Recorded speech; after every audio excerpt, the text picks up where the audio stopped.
Hello everyone. Welcome back to Online Help Guide. Today, in this video, I will be showing you how to delete messages on Instagram. First, open the Instagram app on your phone. Tap on the messenger icon from the upper right corner of the screen. Choose the chat you want to delete. Then long tap on the chat. From the pop-up menu, tap on the delete option.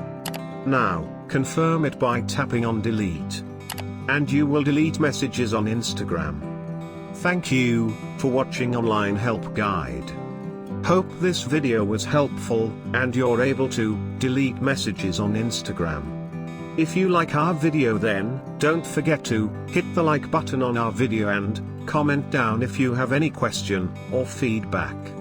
Also, if you are new to our channel, please subscribe and hit the bell icon to our channel.